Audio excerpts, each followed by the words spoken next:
여러분 안녕하십니까? 광주 MBC 뉴스투데이 시작합니다. 국립아시아문화전당이 우리 지역 경제에는 얼마나 보탬이 될까 궁금해했던 분들 많으시죠? 이 경제적 파급 효과를 처음으로 분석을 해봤더니 연간 중형 자동차 6만 5천 대를 생산하는 것과 맞먹는다는 연구 결과가 나왔습니다. 김철원 기자입니다. 1년이면 300만 명 안팎이 방문하는 국립아시아문화전당. 방문객들이 광주에서 돈을 쓰고 전당이 컨텐츠를 만드는데도 적지 않은 예산이 들어갑니다. 그러면 문화전당 때문에 발생한 경제적 파급 효과는 얼마나 될까?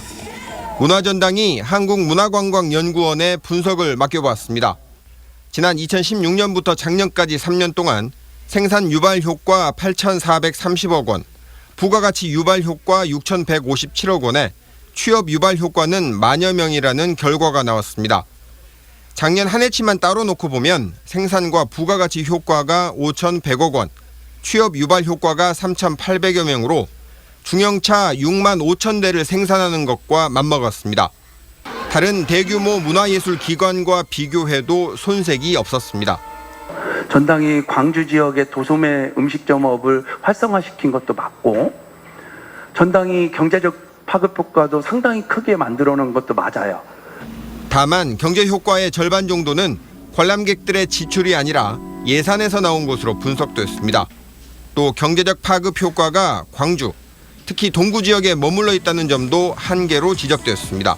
적극적인 사업과 홍보 마케팅을 통해서 ACC가 아시아문화중심 도시로서 핵심 기관의 위상을 확고히 나가도록 하겠습니다. 이번 연구는 콘텐츠의 경쟁력을 키워야 한다는 과제를 상기시키는 동시에 당분간은 정부의 충분한 예산 지원이 필수적이라는 점도 확인시켜줬습니다. MBC 뉴스 김철원입니다. 국립아시아문화전당과 광주 동구청이 전당의 부설 주차장을 할인 개방하기로 협약한 뒤 이용객이 30% 늘었습니다.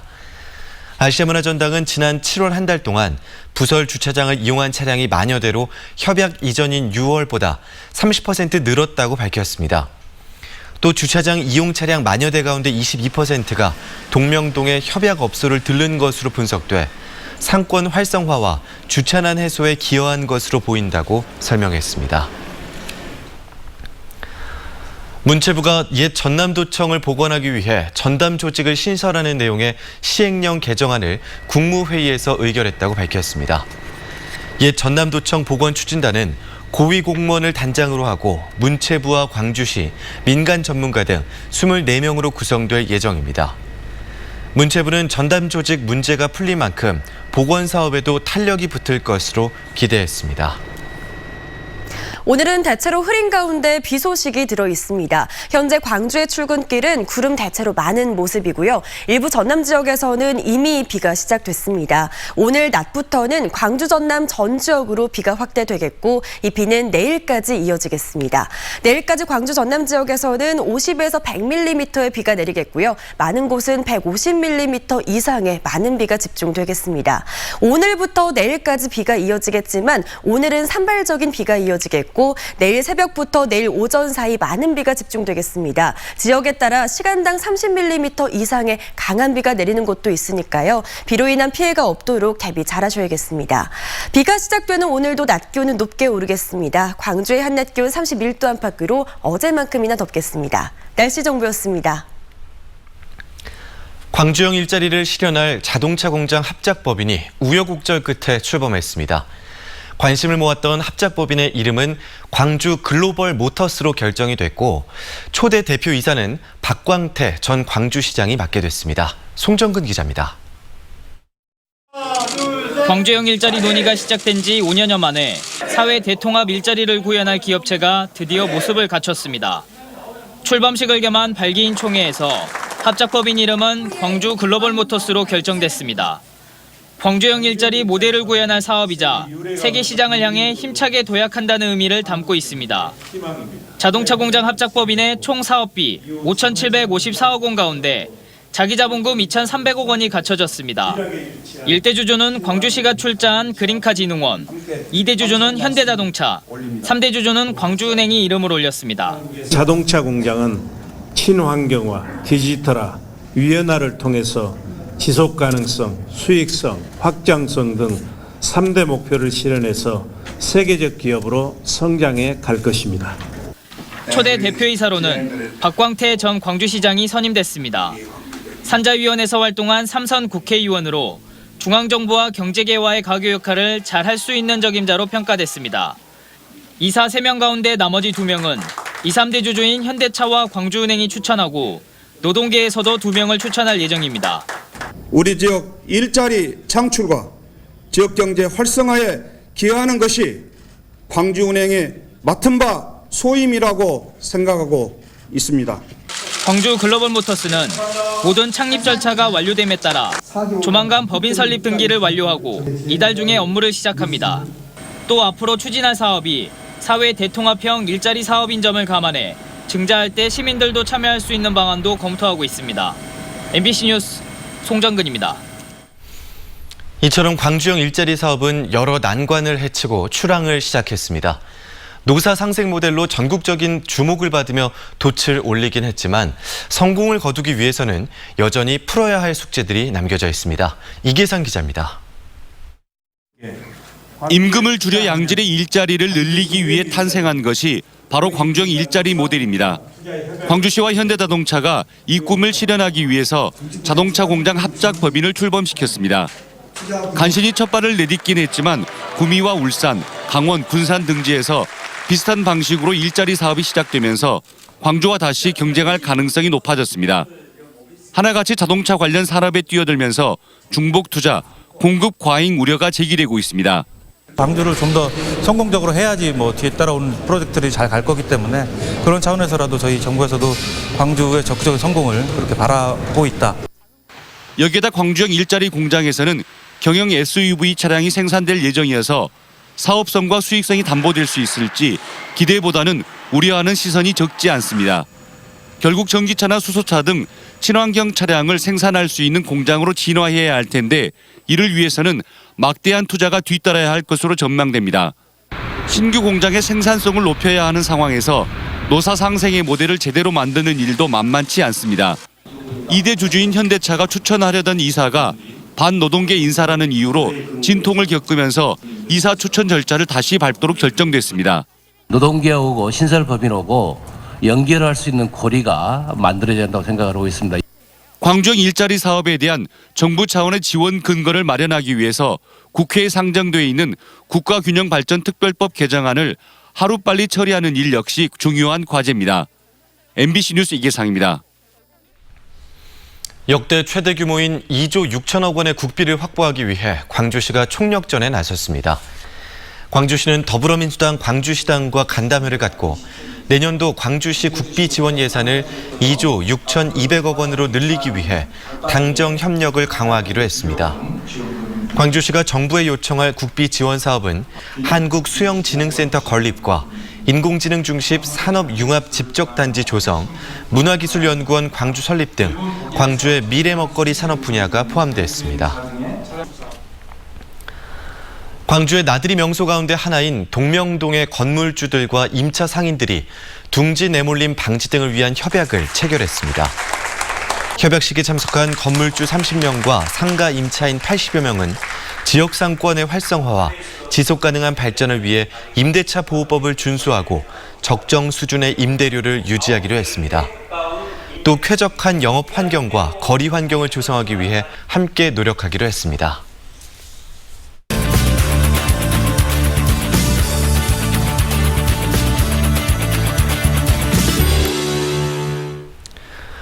건강이 좋지 않을 때 민간요법 활용하는 분들 많으실 텐데요. 최근 광주의 한 어르신이 독초인 초를 다려 마시고 숨지는 사고가 있었습니다. 그동안 해왔던 민간요법이라고 해도 전문가의 지시 없이 하는 건 위험할 수 있다고 하는데요. 민용태 한의사와 좀 더 자세한 이야기 나눠보겠습니다. 안녕하십니까? 안녕하십니까? 네, 최근에 사고가 있었던 초 어떤 재료입니까? 예, 놋 젓가락나물 또는 지리밭꽃의 그 근경을 쓰는 약재인데요. 네. 굉장히 맹독한, 대독한 약재입니다. 이게 이제 성분이 아코니틴이나 아코닌이라는 성분으로 이루어져 있는데 네. 이게 처음에는 중추신경을 약간 흥분시키다가 마비시키고 나중에는 사망에 이르게 하는 굉장히 독한 약이기 때문에 네. 반드시 전문가인 한의사의 처방을 받아서 네. 써야 될 약재입니다. 네, 중추신경을 흥분시키다가 마비시키고 최종적으로 사망에도 이를 수 있다.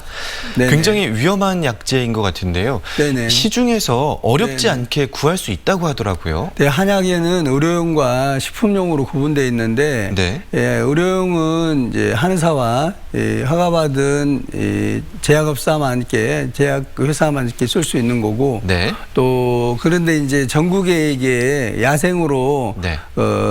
이게 자라다 보니까 그 이 약을 아시는 이제 민간인 분들이 이걸 채취해서 약효가 있다 보니까 쓰다 보니까 네. 이게 이제 잘못 법제를 하지 않고 함부로 쓰다가 네. 이게 그 독 때문에 사망할 수 있는 아주 위험한 약재입니다. 네. 방금 법제라고 말씀을 하셨는데 네네. 한의원에서는 그러면 초를 구체적으로 어떻게 활용하고 있는 네, 겁니까? 독이 많은 약재이다 보니까 네. 항상 이제 생강탕이나 또 감두탕이라 그래서 감초하고 콩을 네. 끓인 물에 약 3일 정도 담궜다가 네. 그것을 다시 쪄서 네. 또 말려서 그것을 이렇게 초하는 방법으로 해서 독을 제거해서 사용하고 있습니다. 네, 그렇군요.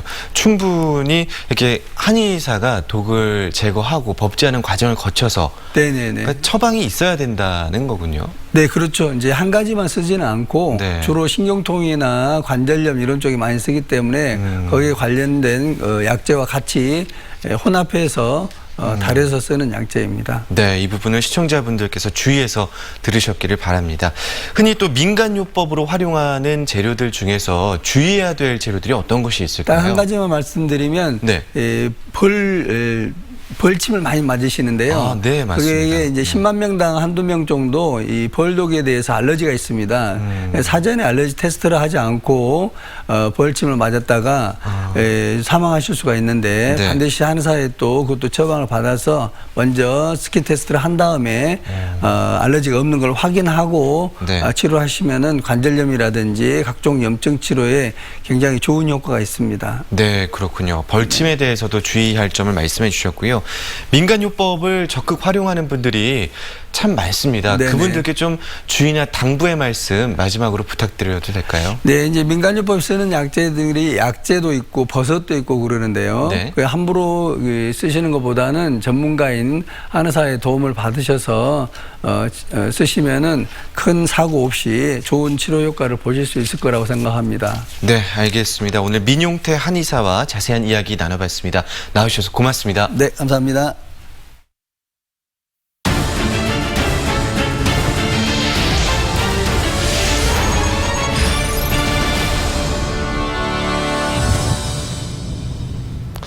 얼마 전 화순에서 일어난 물놀이 사고를 보면 안전관리가 얼마나 중요한지 알 수 있습니다. 광주 MBC 취재진이 비슷한 다른 물놀이장들을 점검해 봤는데 우려스러운 곳들이 많았습니다. 정부는 전국의 모든 물놀이 시설을 대상으로 특별 안전 점검을 하기로 결정했습니다. 우종훈 기자가 취재했습니다. 10살 여자 어린이가 원통형 슬라이드에 끼어 중태에 빠진 물놀이장. 사고 당시 물놀이장에는 안전관리자 1명과 아르바이트생 6명이 있었지만 슬라이드 탑승을 제대로 통제하지 않았고 심지어 사고가 난지도 몰랐습니다. 관광진흥법 시행규칙에는 수심 1m 이하의 물놀이장은 1000제곱미터당 안전관리자 1명을 두도록 규정하고 있습니다. 이 물놀이장도 규정에 따라 안전관리자가 있었지만 수영장과 슬라이드에 몰려든 아이들을 통제하기는 역부족이었습니다. 구조한다거나 그다음에 구조 이후에 뭐 응급조치 한다거나 이런 부분이 안전요원들이 본인들로 당황을 해가지고 전혀 지금 하지를 못한 걸로 이렇게 조사 결과 나오고 있습니다. 심지어 안전관리자 1명을 두라는 규정조차 지키지 않은 곳도 있습니다. 사고가 난 물놀이장 근처의 또 다른 물놀이장. 60m짜리 원통형 슬라이드가 있는 시설에서 아이들이 물놀이를 즐기고 있지만 현장을 지키고 있어야 할 안전관리자는 없습니다. 워터슬라이드 등 물놀이 기구가 있는 시설에서는 자격 있는 안전 요원이 있어야 하지만 현장에서 이것은 잘 지켜지지 않고 있었습니다. 물놀이장 관계자에게 안전관리자는 어디에 있느냐고 묻자 어처구니 없는 답변이 돌아옵니다. 그분도 사람을 시험만 있을 거 아닙니까? 한달 내내 본인도 안 쉬고 일하겠습니까? 대규모 워터파크를 비롯해 이와 같은 물놀이 시설은 전남 지역에 18곳, 전국적으로는 157곳에 달합니다. 정부는 이번 사고를 계기로 전국의 모든 유원시설을 대상으로 하는 특별 안전점검에 나선다는 계획입니다. MBC 뉴스 우종훈입니다. 지난 2014년 일당 5억 원의 황제노역으로 사회적 파문을 일으켰던 허재호 전 대주그룹 회장이 또 다른 조세포탈 혐의로 기소돼 오는 10월 25일 광주지법에서 재판을 받습니다. 허 씨는 지난 2007년 지인 3명의 명의로 보유하고 있던 대한화재 해상보험 주식 36만 주를 팔아 25억 원을 얻고도 소득 발생 사실을 숨겨 양도소득세 5억 원을 내지 않은 혐의로 기소됐습니다. 허 씨는 지난 2014년 조세포탈로 선고받은 벌금 254억 원을 내지 않고 뉴질랜드에서 도피 생활을 하다가 전격 귀국해 하루에 일당 5억 원짜리 노역을 시작해 사회적 파문을 일으킨 바 있습니다. 고려고등학교에서 성적 비리가 있었다는 광주시 교육청의 특별감사와 관련해 교육 관련 단체들이 학교 측의 사죄와 교육청의 엄정한 대처를 요구했습니다. 전교조 광주지부와 참교육 학부모회, 학벌 없는 사회를 위한 시민모임 등은 성명을 통해 고려고재단은 학생과 학부모, 시민들에게 사죄하고 시교육청은 행정적, 재정적 불이익으로 일벌백계해야 한다고 주장했습니다. 반면 고려고등학교는 일부 교사의 채점 실수를 성적 비리로 몰고 있다는 내용의 대형 현수막을 학교 정문에 내거는 등 감사 결과에 반발하고 있습니다. 다음 달 추석 명절을 앞두고 벼 조기 재배 단지에서는 올해 첫 수확이 시작됐습니다. 추석이 예년보다 열흘 이상 일찍 찾아오면서 농민들의 손길도 더욱 분주해지고 있습니다. 문영철 기자입니다. 황금빛으로 물든 벼 조기 재배 단지. 뜨거운 햇살 아래 탐스럽게 연근 벼 이삭이 고개를 숙였습니다. 콤바인이 논 위를 바쁘게 움직이고 커다란 자루엔 잘 익은 벼 나달이 끝없이 쏟아집니다. 지난 4월 말 모내기를 한 이후 110여일 만에 조생종 벼 수확이 시작됐습니다. 일반 벼와 비교하면 한 달 이상 빠른 겁니다. 올해는 태풍 피해도 크지 않아 농민들의 얼굴에도 보람이 가득합니다. 이 벼가 또 쓰러짐이 약하면 수확이 한 3분의 1 정도, 이 정도 감소하거든요. 근데 그런 현상 없이 잘 됐죠. 농사 짓는 농민 입장에서는 뭐 수확량이 많으면 많을수록 좋은 거 아니겠습니까? 농가들의 수확 열기에 미국 종합처리장도 덩달아 바빠졌습니다. 저장 창고에는 갓 수확한 햅쌀이 몰려들고 도정과 포장 설비도 쉴 새 없이 돌아갑니다. 올해 순천의 벼 조기 재배 단지에서 수확될 햅쌀은 지난해보다 50톤 많은 800여 톤. 10kg 한 포대에 39,000원으로 일반 쌀과 비교하면 50% 가까이 비싸지만 선물과 제수용으로 전국적인 인기를 끌면서 완판 행진을 이어가고 있습니다. 올해는 추석 명절이 일찍 찾아온 탓에 판매 시기를 맞추느라 농협도 더욱 분주한 모습입니다. 올해는 2주 정도 빨라서 과일보다는 햅쌀이 많이 나갈 거라고 예상을 하고 있습니다. 지금 많이 서둘러 달라고 지금 독촉을 하고 있습니다. 농협은 이번 주말 올해 첫 수확을 기념하는 판촉 행사를 시작으로 본격적인 햅쌀 판매에 들어갈 예정입니다. MBC 뉴스 문형철입니다. 90년 만에 독립유공자로 인정된 고 이창신 애국지사의 후손들을 국가보훈처가 유족으로 인정하지 않고 있다는 광주 MBC 보도와 관련해 보훈처가 당초 입장을 바꿔 후손들에게 표창을 전수하기로 했습니다. 국가보훈처는 이창신 지사의 학적부 등을 확인한 결과 후손들과의 유족 관계가 확인됐다며 오는 22일 광주지방보훈청장이 유족을 방문해 독립유공자 표창을 전수하기로 했습니다. 이창신 지사는 지난 1929년 광주 학생 독립운동 당시 나주에서 만세 시위를 벌이다가 일제에 붙잡힌 바 있습니다. 광주 전남 지역 시민단체들로 구성된 한빛 핵발전소 1345기 폐쇄를 위한 범시민 비상회의가 기자회견을 갖고 원전 폐쇄를 촉구했습니다. 비상회의는 지난 5월 열출력 급증 사고가 일어난 한빛 1호기 사고는 인재 종합판이었는데도 원자력안전위원회가 CCTV 설치를 대책으로 재가동을 허가했다고 비판했습니다. 또 크고 작은 공극으로 누더기 상태인 3호기와 4호기가 20년 넘게 그대로 가동되어 온 사실이 드러났다며 원전이 폐쇄될 때까지 투쟁할 것이라고 밝혔습니다. 광주시가 국장급 전보 인사를 단행한 결과 문범수 도시재생국장이 광주시의회 사무처장으로 자리를 옮겼습니다. 이상배 북구 부구청장은 도시재생국장으로, 허익배 군공항 이전 추진본부장이 교통건설국장으로, 이달주 수영대회 조직위 기획총무본부장은 북구 부구청장으로 발령됐습니다. 최근 승진한 곽현미 여성가족정책관은 군공항 이전 추진본부장으로 발탁됐고, 오영걸 정책기획관과 김경호 노동협력관이 이번 인사에서 새로 자리를 맡게 됐습니다.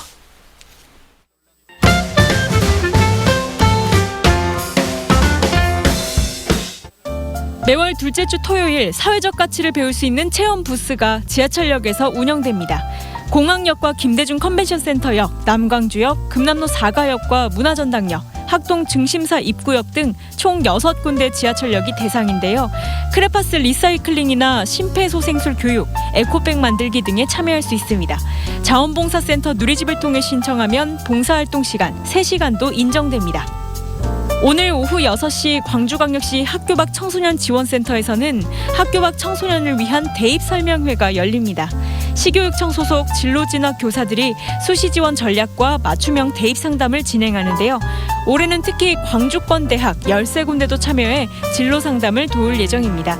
참가 신청은 학교 밖 청소년 지원센터에 하거나 지원센터 누리집에서 하면 됩니다. 지난해 12월 북망문 복원이 완성되면서 나주 읍성의 4대문이 모두 복원됐는데요. 4대문 복원을 축하하고 나주의 새로운 시작을 응원하는 문화 공연이 5년에 걸쳐서 진행됩니다.